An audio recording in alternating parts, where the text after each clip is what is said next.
Pittsburgh Steelers fans, it is time for the latest edition of the Curtain Call podcast. My name is Michael Beck, deputy editor of BehindTheSteelCurtain.com, hanging out with you, as always, by one Mr. Geoffrey Benedict. Geoffrey, how are you doing tonight? Doing really good. Fantastic. It's been an interesting week in the Steelers world, but kicking things off, do you miss it? Do you miss getting ready for Steeler games on the weekend, or are you already in 100% off-season mode?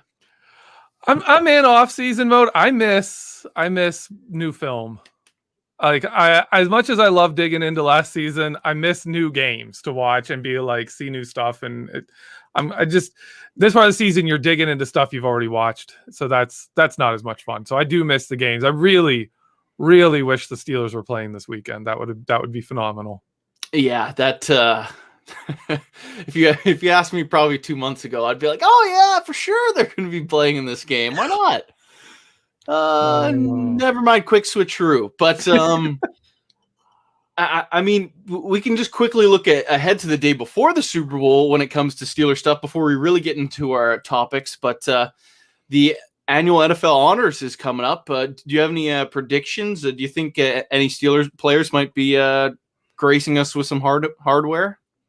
I'm going to predict that none of them do, simply because that seems like that would happen. Like, does TJ Watt deserve to be the defensive player of the year? I think so. I think he's got as good a claim as anyone else. But again, I'll always say it. If Aaron Donald gets it, I'll be like, okay, that's fair. It'd be like giving Mean Joe Green or like Reggie White that award every year. You'd be like, oh, okay, they're that good. All right, that's deserved. But I think it should be TJ Watt's award. We'll see if they agree. Yeah, it's going to be interesting to see how that goes. I think Aaron Donald's only knock really against him for getting it would be, well, he was great, but he wasn't as great as he has been in the past. Yeah. Like, remember those other seasons when he was even better? Yeah, exactly. Can we give that Aaron Donald the award? Yeah, but regardless, it'll be interesting, make for some decent TV, I suppose. But do you have any rooting interest in this upcoming Super Bowl Sunday? Absolutely. I want Tampa Bay to win this. I really do. Yeah, I love their linebackers, Devin White and Levante David. Like, Levante David has been one of my favorite linebackers. Like, he doesn't get a lot of hype, doesn't get a lot of mentions unless you're in like certain groups, and then they're like, he's the best linebacker in the NFL, and you're like, okay, that's going a little too far. But I love the two of them together, and I'm really want to see them able to handle Travis Kelce. Because to me, Travis Kelce is the reason the Chiefs are the Chiefs. Even with Patrick Mahomes is great. Don't get me wrong, right? But Steve Young isn't Steve Young when Jerry Rice isn't there. That's kind of where I'm saying, like, it's a different level of greatness. Is he could be Aaron Rodgers, in his prime, but if he doesn't have Travis Kelce, is he going to the Super Bowl? Probably not. We've seen Aaron Rodgers not make it. We've seen a lot of players not make it. So I'm hoping they can defend Travis Kelce. That's my Super Bowl interest. Yeah, it's for me, I'm not really sure if I'm leaning one way or the other. I really don't want to see Tom get his 7th ring, but I mean, maybe that sticks it in the heart of New England, and yeah, I kind of like that. Like, no one's catching him. No. Like, he's that guy. So I don't even care. Plus, he's no longer on New England, and I am from Michigan. I am a University of Michigan football fan. I remember watching Tom Brady play football for the University of Michigan. And so I'm more okay with him. I'm really glad it's not New England. Yeah, if New England was in the Super Bowl again, I don't know if I'd watch that one. I need a little bit of a break. But actually, Ezra in the chat said it perfectly. We need a blueprint on how to stop the Chiefs. Yes. Come on. Devin White, Levante David, give us that. Show us that that's stoppable. Just do it. Oh, the NFL might be the ones that tear that team apart. So it's something we'll get into a little bit later on the show, because it does relate to the Steelers a fair bit, and there's going to be question marks surrounding it for at least another month. So something to get into a little bit later. But obviously the biggest Steeler news of the past week, Adrian Clem getting promoted from offensive line assistant to the top offensive line coach. Of course, that move you see online is kind of panned by a lot of people that aren't necessarily related to the team, but after the Steelers saying how important it is to find an O-line coach, we want one before an OC. That doesn't happen. OC comes first. O-line coach after guys return to Detroit or flat out turn down interviews with the Steelers. How do you feel about this hire? Is this one that you're like, okay, sure, I think we got the guy because a couple guys in locker rooms say we're good, or is it more along the lines of I'm a little bit concerned about that hire? It's split. I'm willing to give him a chance. I'm willing to give anyone a chance. And he's a good coach. He is the guy said he's one of those guys that's driven to get the most out of his players. If you remember his story where he was under investigation at UCLA. I know you've talked about this other place. I don't know if we've talked about this much on the BTSC podcast channel here, but there was an investigation into him for pushing too hard, not letting up on players when they were hurt. Apparently that's not an issue in the NFL. I can't imagine NFL players putting up with that very much at all. Can't imagine him being like David DeCastro. I don't care if you're hurt. David DeCastro would be like, do you still work here? Look at my paycheck. Yeah. Look at your paycheck. Yeah, I'm gonna go talk to somebody, and you go ahead and clean your stuff out. We'll see you later. But they apparently love him. But I think you nailed it in the head. One of the things we're hearing is it's kind of switched from, oh, this is a last ditch hire, and then you have people saying, no, this is the right guy. They were just doing their due diligence. Their due diligence involved them hiring an offensive coordinator before the offensive line coach when they specifically stated they wanted the offensive line coach first. In my opinion, what they were saying is they were shooting for offensive line coaches that they didn't get. They were going to gun for somebody big, and they got turned down.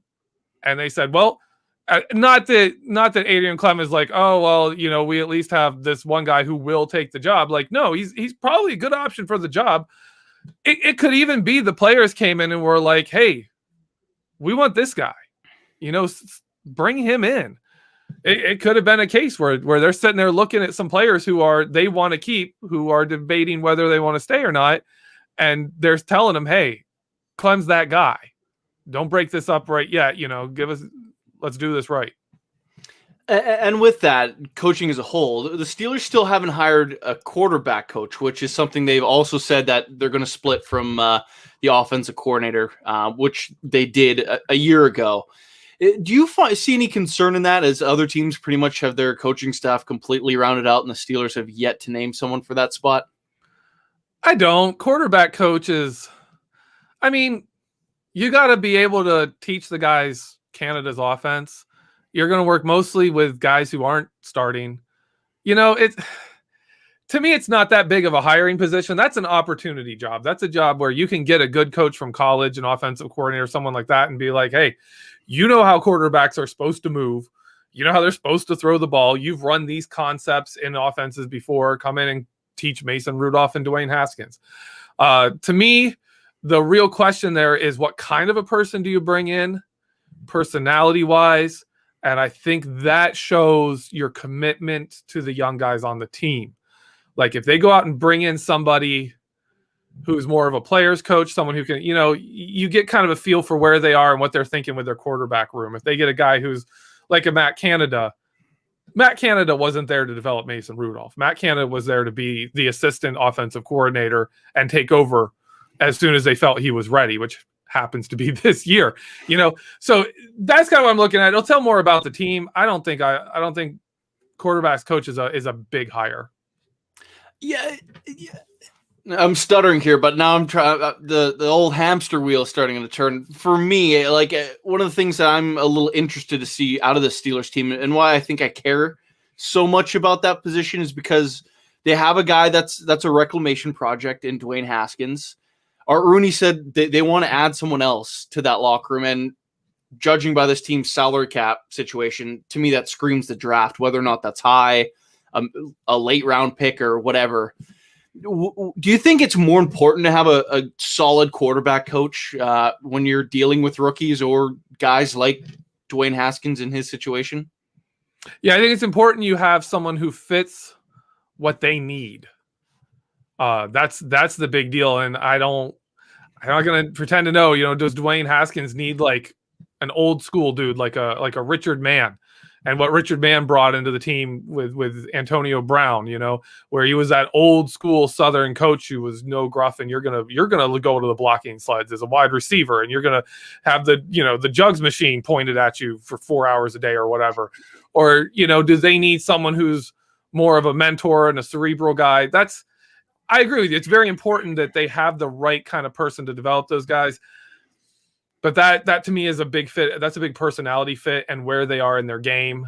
So I don't know. Anyone can teach quarterback mechanics. I shouldn't say anyone. There are hundreds of people who can coach those quarterback mechanics well enough for the NFL.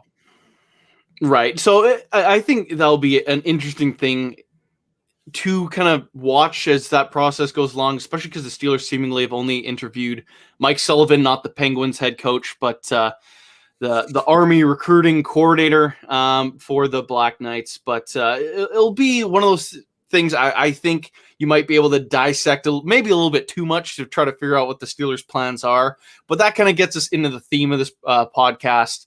Specifically, I also want to tie it into the other big NFL news that kind of Mike Florio from Pro Football Talk kind of dumped on us that I don't know if necessarily it's been talked enough or if it's just one of those Mike Florio things, but he said teams might not know what this salary cap's going to be until potentially hours before the start of the new league year. What are your thoughts on that? And does that completely kind of change things now for what the Steelers want to do, and how can they even possibly start getting to work on this offseason? I think the Steelers are going to have plans. I think the NFL teams have to have an idea of what the options are for the salary cap. Like, say you take three options where it's like, what was it, 175? They were saying the cap could drop to, and then like hold it at the same amount. And then we got that someone threw out the cap could go up to like 220, something like that. Like, if you gave teams like, it's going to be like, here's the range, guys. It's going to be between these numbers. The Steelers will have plans. The Omar Khan will be like, yeah, I can do math for three different cap numbers. That's fine. Tell us which one it is, and we'll drop that plan and start executing it. That's what I expect them to do. Any team that can navigate the NFL draft should be able to, with a big board, should be able to navigate a free agency with an unknown salary cap. Now, I know we've talked about it a lot, especially like the salary cap, off air, what have you, but if it was up to you, and we already see the new TV deals, how it's going to kind of shape the future of the NFL, do you think they should kind of borrow from future years to try to keep the bar kind of level to where it was even this past season, just to kind of make sure teams aren't getting blown up, just to be kind of blown up again a year from now when salaries explode another $20 million potentially? Okay, I'm not going to answer this as a Steelers fan. I'm going to answer this as a person who studied economics and business in college and tell you that it would be absolutely stupid for the NFL for a 1 year, situation to blow up the top four teams in the NFL. Way more than that. But every team that was in a conference championship game, if you look at the numbers of players they have to sign next year and the amount of cap space they have, all of them are going to hemorrhage players, especially the Chiefs. The Chiefs you would just break up the Chiefs. It'd be so dumb for the NFL to do that for one season. In my opinion, what they should do, what makes the most sense is to go to teams and say, you know what, we're dropping the floor. We're dropping the salary floor so that no one has to lose money. If you want to cut players, cut players. If you want to, whatever you have to do it. But we're not going to force you to cut players. Like telling an owner, you're not allowed to spend your money on your team when you have it. Like, come on. Like, I understand that's what a salary cap does, but make a deal that's smart for the business. Make a deal that works. In my mind, this isn't about NFL owners losing money. The salary cap going down is not about that. That is about leverage with the union and the players. This is about making sure you get that 17th game in before the new television contracts start so that you have better negotiating. You can make that money there. That's the money they want. So for me, I don't think the salary cap's a big deal. I'm not worried about going down. I think the worst case you would see was it stays level, and I will be surprised and actually really embarrassed for the NFL if it goes down. Yeah, obviously a huge situation to watch, and it could be worse. We could be New Orleans Saints fans who, if the cap is $175 million, they're like $105 million over the salary cap. Like there's no world where they cannot move on from like a Pro Bowl All-Pro player. Yeah, like it's you're talking about. Yeah, well, it's the same way with the Chiefs. Like you're looking at the numbers and you're like, you've got to let one of your best players go. You just have to. Your other option is to let all of your good players go and replace them with veteran minimum contracts. Plus, if you just look at the money, if you look at the salary cap situation, if everyone just dumps players to get down there, the number of players on the market and the amount of available money means you're going to have very good players either playing for league minimum deals or saying, screw this, I'm not playing this year. I'll sit out till next year. And in 2022, you've got competition. You've got potentially competitive leagues coming in. Like you don't want to mess with players like that. You would anger so many star players. Like it wouldn't make sense to me. It just seems like such a horrible business move. All of a sudden, Dwayne "The Rock" Johnson offers Dak Prescott $50 million to suit up for the XFL for 1 year instead of. Well, if the salary cap is like, we can only pay you $900,000 next year, and you're like Juju Smith-Schuster, and you're getting like a $2 million a year offer, you're like, you know what? I'm gonna go play in Canada for a year. Like, I'm sure some team will use their, United States player exemption on me.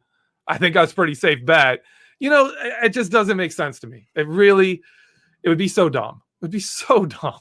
See, now I'm going to have to go look up the rights to who has Juju Smith-Schuster because the CFL's weird and like there are player rights that are under the table.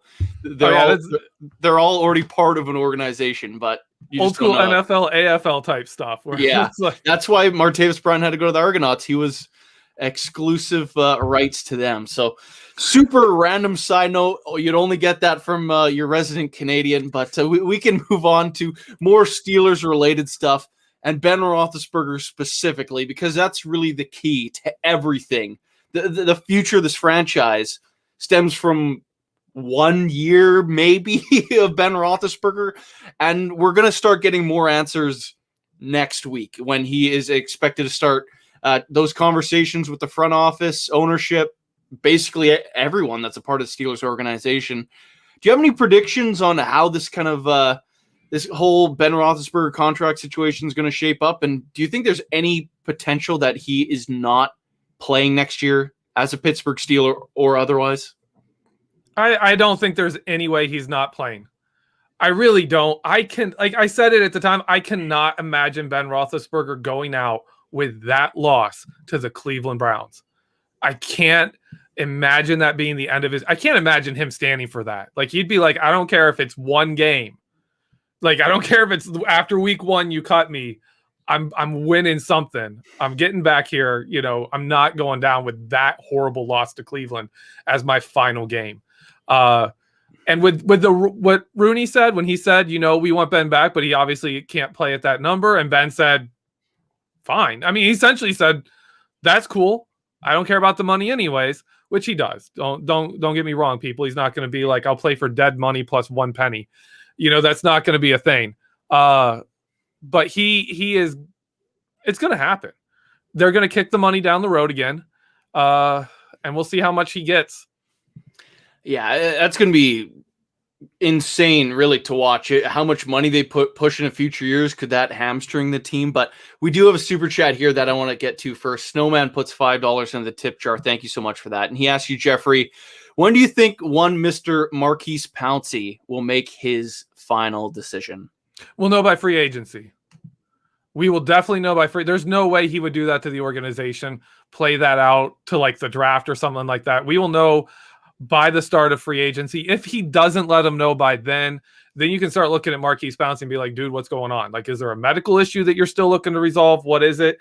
That gives him enough time to get his body physically recovered, get work done, look at the injuries he has, look at the nagging stuff he has, find out really what's it going to cost him pain wise, what's it cost him health wise to play another season. That's where we're at. That's where he's at in his career. And that's when we'll find out. But I'm almost guarantee it's going to be before free agency. Now, it's kind of a good transition of something else I want to chat about. And Ed Bouchette of The Athletic yesterday, he dumped a little bit of kind of more opinion-based stuff, but he suggests Ben Roethlisberger, it's not set in stone that he will come back. And he also suggests that the Steelers could potentially be in the market for a quarterback as early as the first round, and something we had an article on Behind the Steel Curtain go out today on as well. Do you think he could have conditions like saying, okay, I'm going to take this pay cut, but that means you can't cut Maurkice Pouncey when I convince him to come back for another year, or stuff along those lines that Ben really kind of holds all the cards? There could be. I don't think it'd be Pouncey.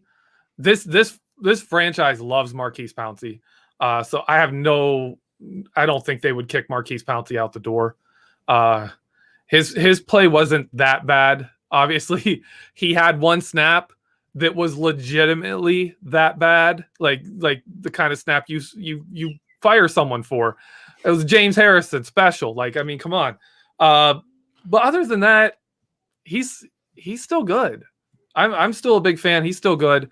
I think it's more like if Ben's going to retire, it's going to be something like I want Juju back, and that's not doable unless like the cap really plummets and there's really no market for Juju. He's gone. Like he's just gone. That's just it. There's no reason to re-sign him when you have a James Washington to pay that much money, that percentage of your cap, when you can just do it on the cheap and really replace what you basically come into next season with what you already had. And I would be really surprised. I've heard Ben Roethlisberger wants him back. I'm kind of surprised by that because I'm like, Ben, you didn't throw it to him. Like you threw it to him in the worst case scenarios, not when he was open. You didn't throw it to him downfield. I don't know.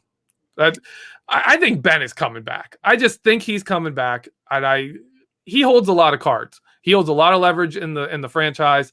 They value those trophies, and two of them are his. And they gave him that contract. He has a bunch of money. You hand him leverage, he has it.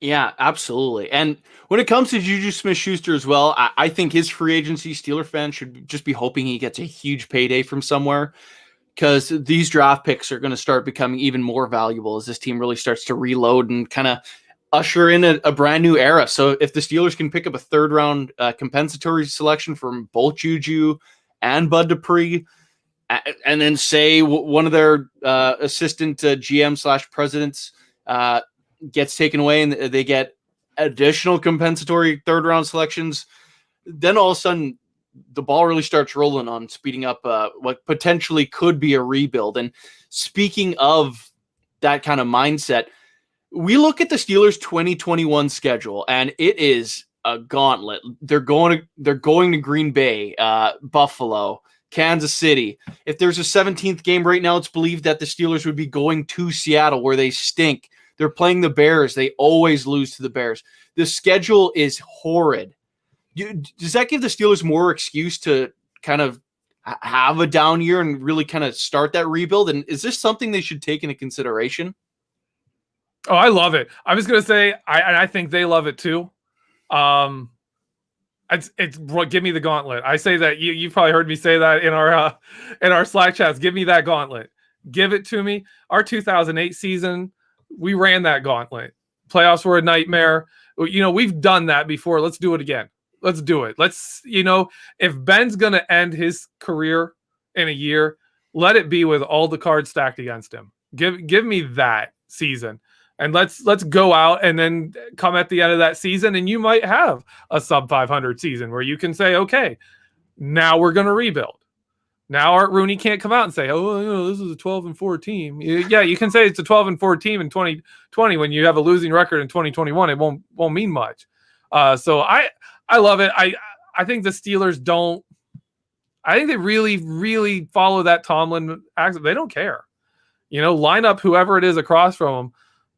Let's go play football. One of my problems I think of this team had this year was they kept winning when they weren't playing good. And so they you got kind of built up. They got kind of arrogant. They were talking. They're dancing on logos. They're doing all that stuff. And it's like, what have you done?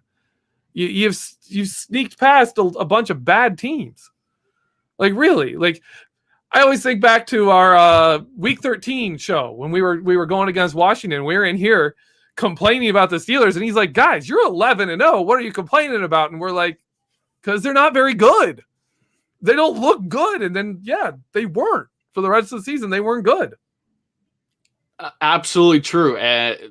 Completely fell flat on our faces. And kind of one of the things that concerns me, it's like, hopefully the end of last season isn't the way they start next season. And there's so many avenues that we can go about talking about it. But do you think it would be a mistake if the Steelers fell flat on their face in a pursuit of a championship? Could that potentially push future success further down the road if they really go all in on trying to win this year and kind of neglect drafting certain positions because Ben's like, oh, we need a running back here and I need another receiver in the second round and another receiver in the third round? Like, do you think that could potentially harm this team going all in this year? Should it only be about what's going on this year, or do we have to look at the broader picture right now? Yeah, if they go all in, like, I'm more worried about if this team pushes money back. Like, if you start restructuring, like, Ben, I don't know if Pouncey or DeCastro can even save much money with restructures. But let's say they kept both of those guys and kicked money down the road for like 3 or 4 players, and let's say they bring back Juju Smith-Schuster, and then fall flat on their face. Then you're sitting there going, oh, okay, well then now what? Now what do we do? Like, now what are we doing? Like, Juju Smith-Schuster, we just paid a bunch of money for our number 3 receiver. What are we doing here? We've got all this dead money on the cap we could have been free of if this goes bad. I think they walk into next season. I think they do mostly what they normally do. Build for now and the future at the same time. They kind of do a good job of walking that line. And I think if you saw the team fall on their face next season, I think Ben will have a shorter leash. I think Ben will actually, I shouldn't say a shorter leash, Ben will actually have a leash where the Steelers would be like, we're going to pull you out. Before we get into our break here, I think that would be a good point to end the first half off on. If Ben Roethlisberger comes out and plays terribly, like say the Steelers go out and they start next year how they ended this past season, they're 1-5. Ben's playing like he did against the Bengals the whole time. Are you benching him? Or are you saying, like, you know what? It's done. Sorry, you're done. Yeah. I think not just I would do it. I think they would do it.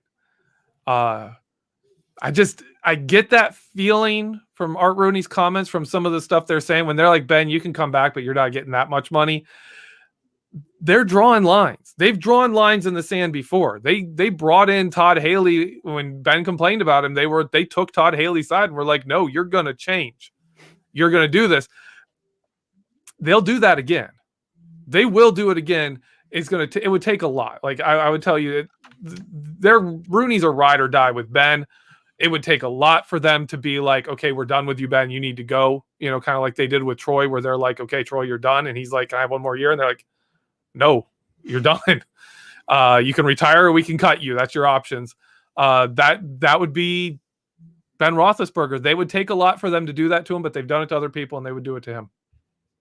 Yeah. And it's going to be obviously the biggest storyline heading into next year. We're going to be talking about Ben Roethlisberger a lot, especially if they draft a quarterback early in this upcoming draft. But we can get into more of that great talk in the second half of our podcast. If you're watching live on YouTube and Facebook, just hang tight. We will be back. Don't go anywhere in just a second. If you're listening on any of our podcast platforms, just click over to part 2 right now. Pittsburgh Steelers fans, it is time for the second part of the curtain call. Once again, my name is Michael Beck, joined as always by one Mr. Geoffrey Benedict. Today, we're really talking about the future direction of this team and what kind of the ideas are of this team in general and what their direction is moving forward. And obviously, we ended the first part off of talking about Ben Roethlisberger and potentially him getting benched if he plays poorly. But What happens if the Steelers miss the playoffs altogether next year? All of a sudden, it's been more than a decade since the last time they played in a Super Bowl. Could Mike Tomlin's head potentially be on the chopping block if the Steelers just flat out miss the playoffs? I don't think so. I think at this point it would take numerous seasons under 500. I'm talking like 3 years. If the next 3 years are like 7-9, then Ben retires, and after that it's like 5-11, and then it gets worse again. That's what it would take for Mike Tomlin to be fired, in my opinion. I think this franchise, the way they operate, it's his job until he either proves he is not going to cut it. And by cut it, I mean not win Super Bowls, but be worse than replacement level kind of coaching. Like, we can get someone better than you, so we're getting rid of you. We can get better records pretty quick. That's the level it's got to get to. I think Tomlin is completely safe. Wow. Now, there's also this other kind of belief that I wouldn't be too surprised at, that Tomlin, Colbert, and Ben Roethlisberger might all ride off into the sunset together. Would you have any put any stock into that? I would not put it past Colbert. I would not put it past him at all. Does he want to rebuild? We saw that with like the Penguins GM. They were kind of like, well, we're going into a rebuild. Like, you're more a guy who turns good teams into a championship team. Do we really want to sign you long term? And he's like, you know what? I'm out. I'm not playing this game. I could see Kevin Colbert being like, you know what? My heart's not in a rebuild. You know, my heart was in trying to get us a seventh trophy. We succeed or fail at that. You know, that's when I could see him go, is when it comes clear that it's time to kind of rebuild, start again, find a new quarterback. I could see him move on. Yeah, it's going to be one of those things where I think Ben does weigh very heavily with those guys, just because of who he is to this organization and how long they've been together. Especially if Pouncey kind of goes out, I think we're going to start seeing a lot of guys kind of retire over the next year, 2 years. And how many people really want to go into this transitionary period?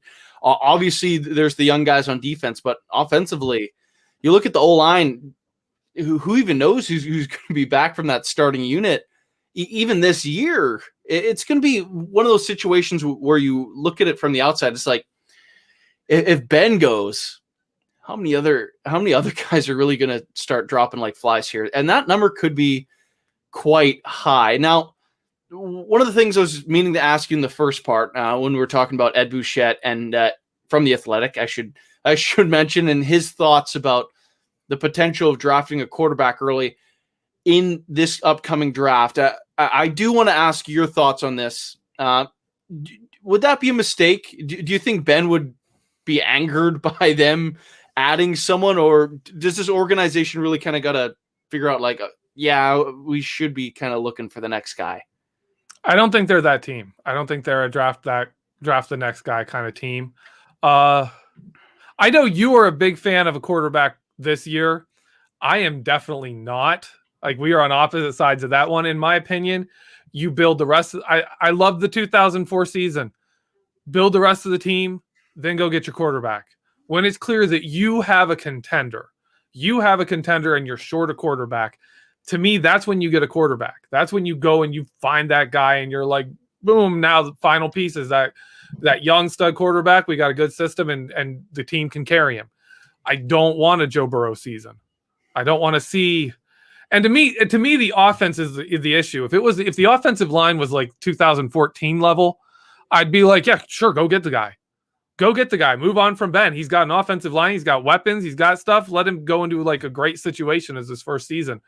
But to me, this offense looks like, you know, if you go back to the defense in 2010, where they had that last Super Bowl in them, they were still really good. But the next 2 years, they were visibly not the same defense. The stats still looked good. You know, you got the old and slow comments from, who was that? Who said that? Warren Sapp. Warren Sapp called them old and slow. And they were still doing good numbers, but the turnovers dried up, and there were times you could just see them getting exploited. And you had like the Tebow game happen, stuff like that, where you could just tell they're over the hill. They're kind of done. And I'm kind of leaning towards this is kind of that like 2011, 2012 Steelers defense. That's this offense. That's where they are. This offensive line is on their last legs. The quarterback's on his last legs. And you don't really have young stars. You've got some guys who have potential stardom. And that's like, I mean, really young stars on the offense. Maybe Claypool. We talked about this last week. Just maybe Claypool. Other than that, you're like, these are guys. They're good. Some of them are good, but they're all that. So for me, a quarterback, I want to rebuild that offensive line first. I want to have a good run game. If we get some good offensive linemen, we go get a run game. Then you're sitting there saying, okay, now we can bring in a young quarterback and he'll have an offensive situation that doesn't put the pressure on him to be Ben Roethlisberger. Now, when you look at this quarterback room and just kind of looking at the contracts, there's potential that none of these guys are back in 2022. I don't think the Steelers are ever the team that would throw a rookie into the mix on day one, ever. That's just not how they work. Do you think that an outside free agent, or because really we're seeing this insane quarterback carousel just become the new way that the NFL seemingly works now? This year going to be more crazy than the year before. Do you think the Steelers kind of partake in that free agency / trade sort of situation if all these guys move out, or would they be bold and start a rookie on day one?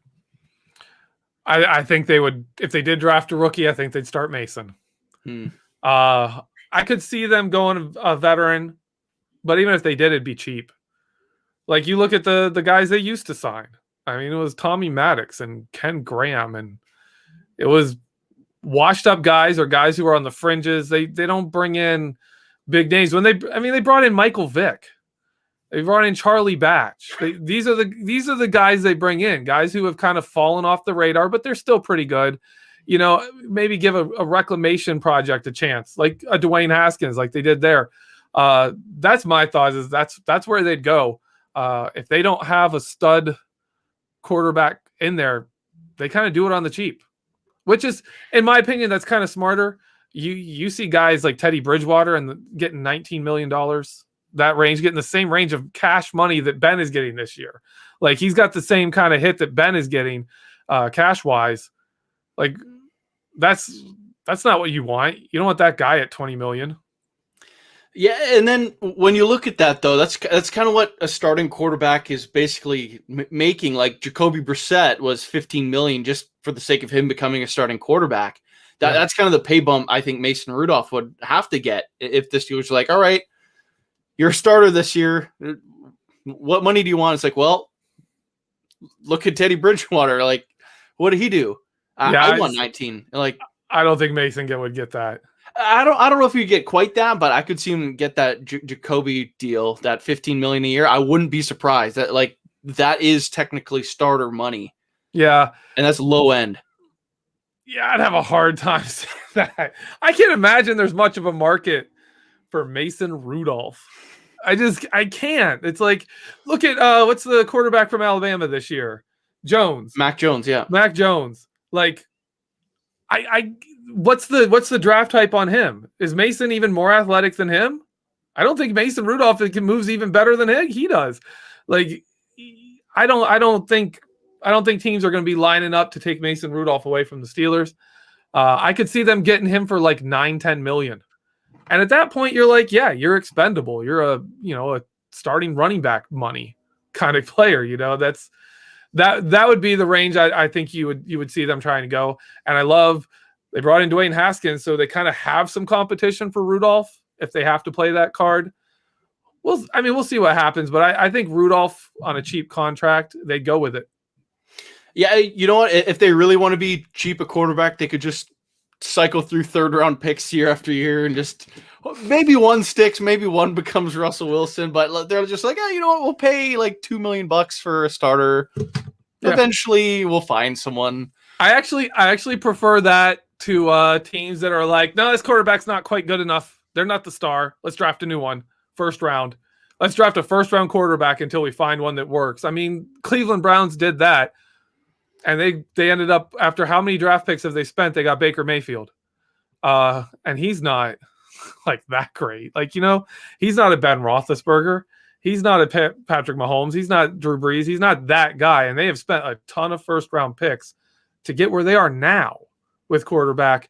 I'd rather see Mason Rudolph start and then, move up, grab that quarterback when there's a really good one. Yeah, you know what? That's one of those cycles that really scares me about the Steelers' position that they're in. If they start going quarterback happy, like exactly, the Browns are the best example. Like, what if the best quarterback available in the first round is Kyle Trask, and they're like, oh, we need one super bad, so we got to get. And then all of a sudden they get the sixth best quarterback in the draft that really should have been probably a third round pick. And then that ball starts to roll. That's something that scares me. But on that kind of sense, do you ever wish the Steelers would just go in a completely different direction? Like, for me, one of the things I'm worried about is that they're going to try to find the next Ben Roethlisberger rather than being like, let's just do something different. Is that any sort of a worry this year? Yes. That is the one nagging concern in the back of my mind. And it stems, you remember, I was so excited for week 17. They're going to rest their starters. Matt Canada's offense is going to get a chance. I was hyping that game up. Like, we're going to get to see them let Matt Canada loose. Let him do some stuff with Mason Rudolph, not Ben, the guy he's been working with all season. And Mason Rudolph ran Ben's offense. He went in and ran the same freaking offense. And I was just sitting there like, what are you doing? There's no play action. There's no motion. What are you doing? Like, what's the point of this game? Like, you're just like, well, we don't want to change things up because it might work. Like, maybe the offense looks good and then we have to put Ben back in and he looks bad again. What was the thought process there? If they really are looking and saying, Mason Rudolph, he could be as good as 38-year-old Ben Roethlisberger if we give him another season of growth. No, that's not what we want.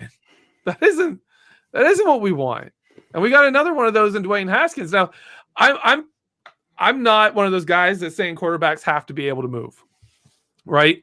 Movement in quarterbacks was underrated. It was underrated. So you were getting guys like Russell Wilson falling because all you have to do is get him out of the pocket, right?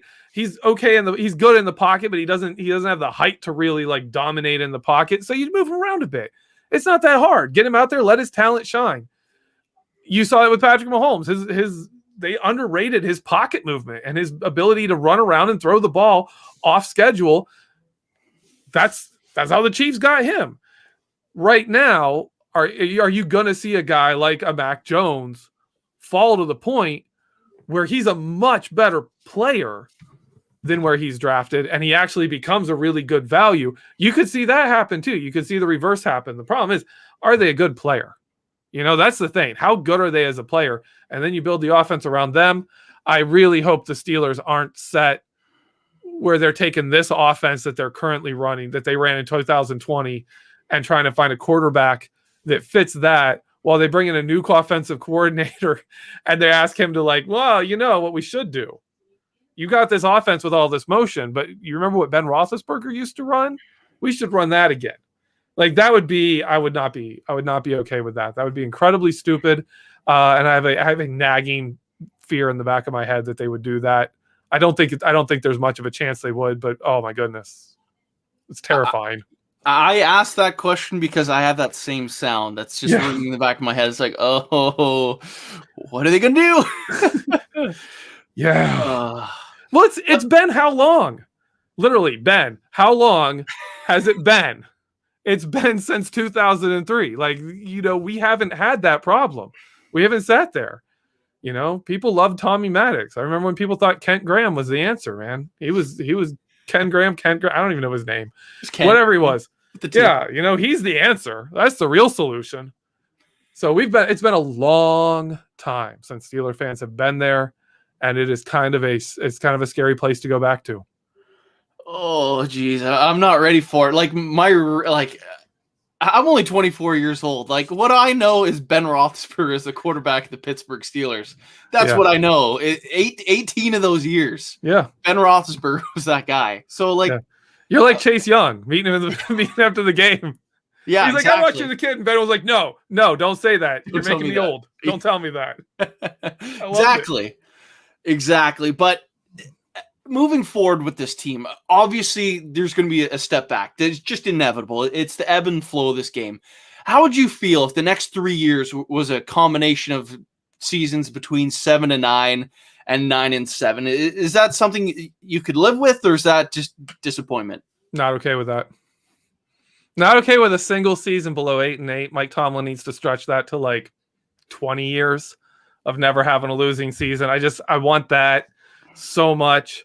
But also, like, this defense, one of the things we're talking about with direction, this team, like, the future is the defense. The defense is set up to be great. I'm really right now super high on this defense. I've been doing film rooms on the early season. I did one on Mike Hilton last week. I did this week. I just finished a film room. It's probably coming out tomorrow, but it's about Devin Bush and Vince Williams. I am so excited for next year. Devin Bush is an absolute monster. He is living up to my billing. I sold him when he was a rookie. I was like, he reminds me of a young Ray Lewis, like first season Ray Lewis, not all pro Ray Lewis, not first ballot Hall of Fame, elite among the Hall of Fame Ray Lewis. I'm talking like early Ray Lewis, but he was just showing those traits. Devin Bush is that kind of a player. I don't know how good he'll be, at his peak, but he is already phenomenal. Such a difference maker. The whole defense changed when he left. Him, Minkah Fitzpatrick, TJ Watt, find some new defensive tackles when Cameron Hayward and Stephon Tuitt hang it up. This defense is the future of the Pittsburgh Steelers. And speaking of that, there's been some mock drafts recently and a growing amount that suggests the Steelers might go linebacker, inside or outside, both of which very surprising to me. How would you feel if that's the direction they went in the draft this year in the first round? If an inside linebacker falls to them, who's just ridiculously good, go for it. Like, go talking, for it. Parsons out of Penn State, because his stock is dropping from outside reasons, outside of football.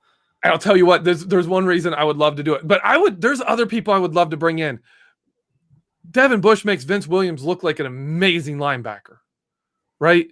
And we saw what Vince Williams was at the end of the season, where teams could attack him. We know he's attackable. We saw him in 2018 struggle in that. We know what Vince Williams brings. Vince Williams brings you a great attitude. He brings you a lot of intelligence. He brings you heart. He brings you experience. And he's going to give you every single bit he has in him. He will bleed on the field and come out there and do it. I love Vince Williams. He has athletic limitations. He does. He makes up for a lot of it with his intelligence. When Devin Bush is out there, he makes up for the rest of it. And Vince Williams and him are just like incredible together.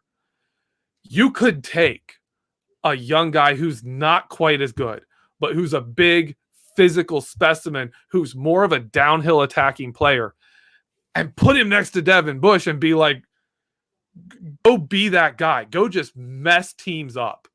Go in there, hit offensive linemen. Like, when Devin Bush is in there taking on guards, snapping a guard around and getting to the quarterback, that's what you want. That's what you want next to Devin Bush.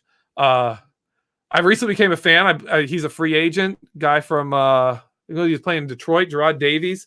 A few years ago, he was a highly drafted linebacker. Now he's kind of out because he's not a coverage guy. He's a downhill attacking guy who can rush the passer. He can blow up run lanes. Not great in coverage. And I'm like, how cheap could the Steelers get him? Like, a guy like that. Like, if we're going to draft a player, we're going to do something, we could go that route, or you could get like an absolute stud and just be like, we got the best linebackers in the NFL. Do that Levante David, Devin White thing Tampa Bay's doing. You know what? I would love to see Avery Williamson come back and play with Devin Bush. I would really love to see that happen. Yeah, I'm more excited about Robert Spillane. My dream is Devin Bush, Robert Spillane, Mike Hilton all in the field together, because when Devin Bush was in there, Mike Hilton was blitzing a ton. And Robert Spillane's best asset is when you're keeping in running backs and tight ends to handle our blitz, and he's a green dog blitzer. He is deadly. He's our best green dog blitzer. And if you've got Devin Bush and Mike Hilton has a lot more freedom to go, Spillane is better in coverage than Vince Williams. In like nickel, where you're in longer distances where you want to stay in nickel, those three would be ridiculous together, in my opinion. Hoping that works out. I think that's the thing that would tie us over for a year or two. But I would also love to see them go bring in just an athletic beast of a linebacker, like someone who could be a Kendrell Bell. This team could have a Kendrell Bell level impact from an inside linebacker who was just like, I'm here to blow everything up. Now, next question for you is probably going to be a little bit heavier, but this offseason as a whole, I'll ask you best case and worst case, starting with the worst case first. What is the worst case scenario for the Steelers over this offseason? Okay, Ben returns. They lose Pouncey. They're not able to get a good offensive lineman in, and you just see the offense absolutely fall apart. You pay like a Juju Smith-Schuster, keep Ben happy. Pouncey ends up retiring. DeCastro, something happens to him. You see that offensive line fall apart. That's my nightmare. Is the offensive line falls apart in the offseason. Because once that goes, then you have to rebuild it. It's much easier when you say, we've got these guys' leadership developing the young guys. Then you give Kevin Dotson another year to develop. So let's say you go out and get a tackle, right? So you have those pieces to build around. Then Pouncey's gone after next year, and you replace him with a good center. And then DeCastro's gone the year after that, and you replace him. That's how you want to do your offensive line. What you don't want is to lose everybody and then try to rebuild it, because we saw that in 2008. And it took past 2010 was Pouncey. That offensive line still struggled. It was years after that. It took them, 5-6 years to really get that line back to where it was. I don't want that. That is the nightmare for me. That's the worst case scenario. I think on my side of things, one of the things I'm worried about is like blowing up the defense to keep Ben happy, to get him to come back, to bring some of these offensive guys back. I would feel sick if they ended up cutting Joe Hayden and Vince Williams. You just be like, I don't think those are the moves. Like, they're not going to cut Joe. They won't cut Joe. Like, if they cut Joe Hayden, I'm going to be on here like the show after they cut Joe Hayden. I'm going to be on here with a tinfoil hat. I will be not myself. I won't be okay. So I'm not even considering that. That would be a legit worst case scenario. He's another guy I really hope they extend. I would be very sad. I know you and co-editor Dave Schofield had your Vertex on Joe Hayden this past week, so make sure to go check that out. But yeah, Joe Hayden.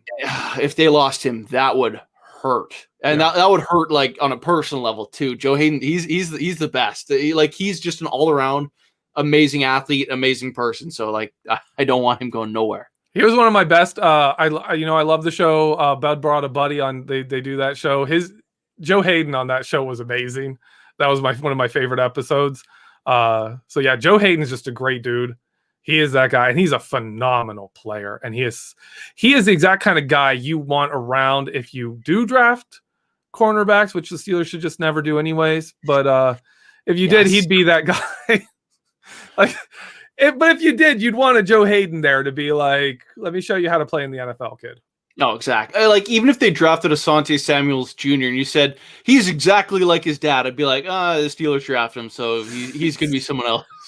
He's going to be like, wait, coverage? Who? What? There was that a wide receiver? What just happened? What sport is this? Soccer? No. But bringing it back now, the absolute best case scenario for this offseason, what does that look like to you? Best case scenario. Okay. Pouncey, Dotson, and DeCastro are your interior line. You get a stud tackle to add into that group. You let Juju go. You get yourself some more, decent weapons on offense. And this offense under Canada learns to be the 2004 Steelers. I've said this before. The 2003 Steelers were worse than this Steelers team at running the ball. The 2003 Pittsburgh Steelers were the worst in the NFL. They were terrible. Worse than the 2020 Steelers running the ball. 2004, they were one of the best. We could do that. Matt Canada is that kind of an offensive coordinator. You get his system down. They run it. it works. And to me, that's what they need. The defense is there. Give them an offense that functions. Claypool, let him develop. I think this offense could be what you see in Tampa Bay. I think you could have that kind of an offense. And with that kind of a defense, that's good enough. That's good enough to go. And I think Ben, if you gave him a run game, if you gave him something to draw the defense's attention and give him stuff to exploit, if he buys into Canada's system and really, really learns it, that would be my dream. Is you get the transition going with a winning team. You work your offensive line. You fill the holes on defense. You kind of keep it going. You don't rebuild, you reload. Yeah, and you know what? I think the perfect way to start off this offseason is Ben deciding he's going to take that pay cut, and then all of a sudden the NFL is like, you know what? We're going to make the salary cap $205 million. And I would love it. No, let's go all the way to 220. Let's do it. Ben takes a whole bunch of pay cut. They let Juju go, and all of a sudden they're like, we got money. And you're like, hey, hey, TJ, why don't you give your brother a call? Let's get the Watt family reunion going. Something like that, where you're just like, all of a sudden you have enough money, you were playing on cheaper, and you're like, that actually would make sense. That would be my dream. That'd be amazing. Yeah. There's no way this cap can drop like a stone. Yeah, there's no way this cap. We just got to keep chanting it, and it's not going to happen. I can't do it. I think that's how it works, right? Before we keep going, Just Me puts $5 in the tip jar. Thank you so much for that. She says, thanks, guys. Great show. Thank you guys for being such a great audience and hanging out with us each and every Wednesday night, as well as everyone else from behind the steel curtain. So thank you so much for that. As we kind of round out our show here, Geoffrey, I really wanted to – this is maybe a tougher question, but we're going to be 2 Super Bowls that have been played in the 2020s. 8 remaining in this decade. Will the Steelers be playing in or winning any of these next 8 titles? And if you're looking into your crystal ball, I'm going to go with they play in 1 and they do not win it. Interesting. It's just. I look at the numbers. We're due. We're due for another spell. We got 2 with Ben. We got to 3. We won 2. I know as Steeler fans, we're like, that's not enough. We should have been in more. And yeah, you know what? If we were healthy, we would have been in more. If we had health at the right times and didn't run into exact wrong games, there's so many little things that happen that if they went a little different, ball bounces a different way. Yeah, we're playing in another one. I just think I see another 1995 type of Super Bowl appearance in this team without Ben Roethlisberger. Maybe next year with Ben Roethlisberger. Who knows? But I don't see us winning one. Yeah. It seems like we're kind of due for that kind of tough spell that we just kind of got to get through before they can figure out really the next true era. It really feels like quarterbacks define eras, especially in the NFL these days. So yep. Until they have that guy, you got to deal with Mahomes running roughshod in the AFC, and outside of that, the Bills. The Bills are probably going to. They could go to 4 in a row and lose 4 more in a row and just really stay on brand. I wouldn't be surprised by that in the slightest. But there are other teams that right now are really good, and I think that's one of the biggest issues facing the Steelers. And unless they're winning games 7-3, next year could be interesting. Unless they need a 2017 draft, but not a Steelers 2017 draft, which was great. They need what the Saints did, which was elite, and adding just insane all pros across the board, throughout the entire draft. That's what they need if they're going to be a true contender in 2021. But as we kind of head out here, Geoffrey, what kind of stuff can we expect from you coming out on the website in the next couple days here? Well, we dropped the Joe Hayden article yesterday, I believe.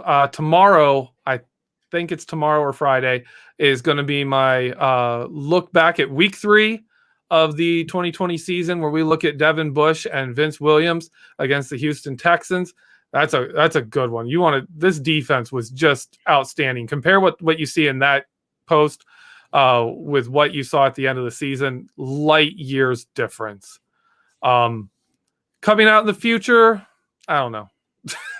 I don't know. I'm actually having a really rough spell. I've done a lot of I've done a lot of spelling out what I want to do. I just have to actually sit down and do it. And I'm kind of hitting a writer's block, but I'm working through it. Yeah. I feel that from time to time. Like right now, I'm just super heavy into that draft stuff, just like completely just focused on that. Once we get past the draft and free agency, I'm scared, but we'll get through it together. That's the important part. Outside of that, as I throw my headphones around, just make sure you're clicking over to behindthesteelcurtain.com. You're truly your one-stop shop for all things Pittsburgh Steelers. We're bringing you everything from these coaching hires to reserve contract signees like we saw this past week. So if there's anything you need to be caught up on, you'll be sure to find that and all the information and some great content through there, especially our podcast platform. You're going to get a ton of great stuff on Facebook and YouTube, but there's some exclusive stuff that you're only going to get through wherever you get your podcasts, Apple, Spotify, Pandora, like you name it, it's available to you. So make sure you're just checking out all our content. Great stuff coming out daily, tons of it as well. So thank you so much for tuning in to today's show. We will catch you next week for the curtain call. So on behalf of Geoffrey, Benedict, and myself, thank you for tuning in. We'll see you guys soon.